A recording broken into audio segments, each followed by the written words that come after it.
I started playing tennis when I was 8 years old, because I used to follow my dad to the tennis club, and he used to play a couple of times a week at his club. He was a tennis coach as well, and I loved all sports. You couldn't get me out of the garden playing football or cricket or tennis, and I started playing tennis with my dad, and I became, I guess you could say, it's an addiction. I got addicted to it. It was a lot of fun. It gives the best highs. It's just the best, gives you the best feelings, I think.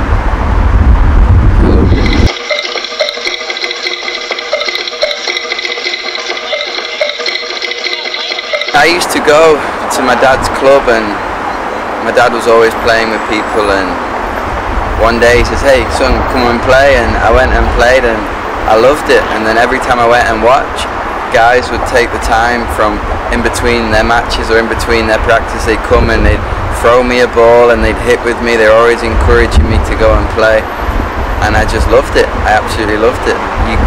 You couldn't stop me. It was a lot of fun.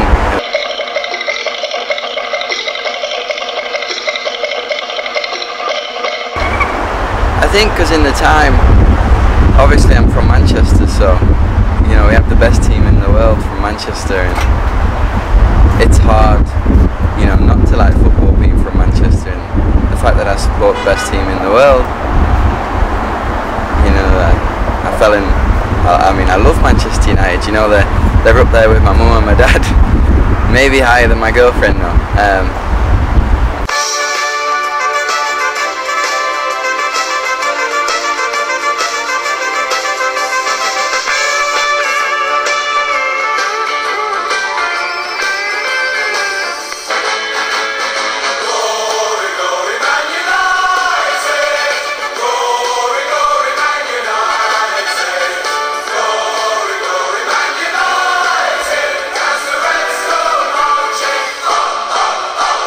I played a lot of football, or soccer as they'd say here, until I was 12, 13 years old, and I also played a lot of tennis.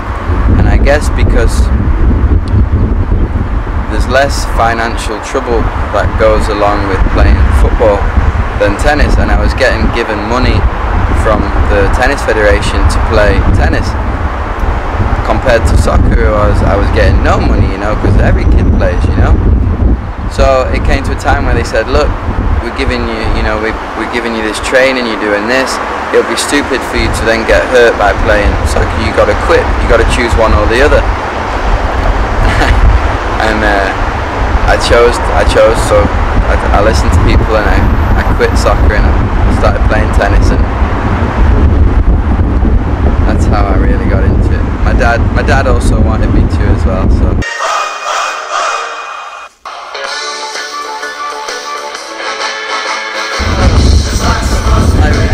Plays tennis, you know, unless you're at the top of unless you're a very, very, very good player and you're making money professionally, the only way you can really go is college. It's such a high level, the training's high, and it can set you up to follow your dream and become a professional after college. A lot of guys who play on the tour now went to college, and they sometimes, you know, you can grow physically, become more mature, you can learn how to look after yourself better, all things that which help you out when you go onto the tennis tour. And that's why I came to college, because I wanted to follow my dreams.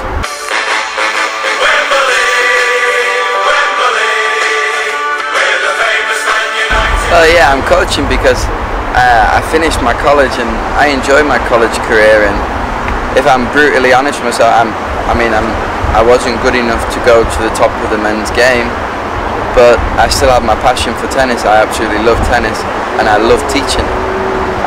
And I think it'd be a waste for all the lessons I've had, all the great things I've been taught from many different coaches, for it to just be a waste. So I feel as if it's, you know, giving back to the sport, something that I should do. And like I say, it's still my passion. I still love it. I mean, a couple of times I get too carried away when I'm teaching, you know, but I absolutely love teaching. All ages, all standards. It's just it's a great sport. I never want to be without it, really.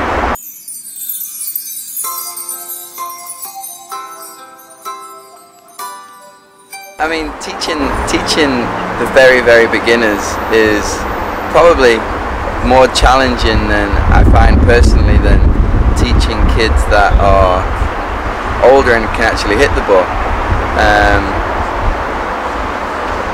I guess it's hard to pinpoint why I enjoy it so much, but it's kind of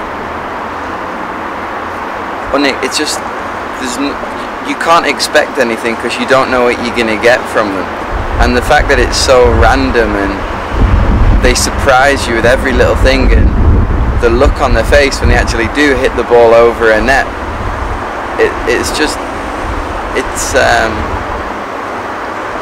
it's hard to explain. It's just fun, you know. It's just, I'm trying to find the right words to say, you know.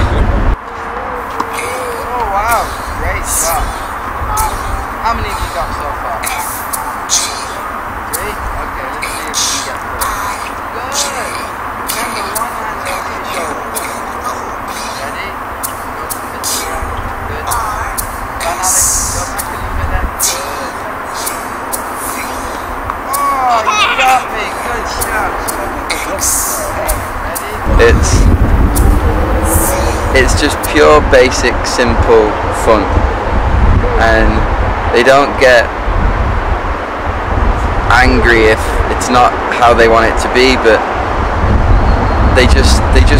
it's pure innocent fun, you know, no expectations, no nothing. They are there simply just to have fun, and that's what's so great about it, because you can have fun with them, you know. And it's hard, you need patience, I think, but it's just a lot of fun. It's just a lot of fun.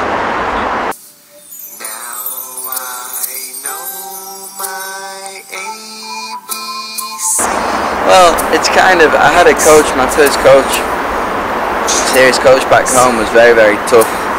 Very, very tough, but he was very simple. You know, he had simple things, which was work your hardest, that's all you can control, and do everything with a purpose, and do it as hard and as good as you can do it. You know, don't ever go 50% because it's silly. And I think that's kind of my style too, and I try to be as simple as I possibly can, but I try and do it as well as you possibly can. So I would say my style is very, very simple, but very, very direct, but very, very serious at the same time, fun as well, because if you're not enjoying what you're doing, then I don't think you're going to get the same out of something. You got to be, it always comes, you know how everyone says your perfect job is, you want to do a job that you don't get paid for, you know, and that's what teaching is to me. I mean, I love being out there, I love playing, I like it when there's odd numbers because I get to go and play, you know, little things like that, and that's what I do love about teaching. It's very, very direct, very simple.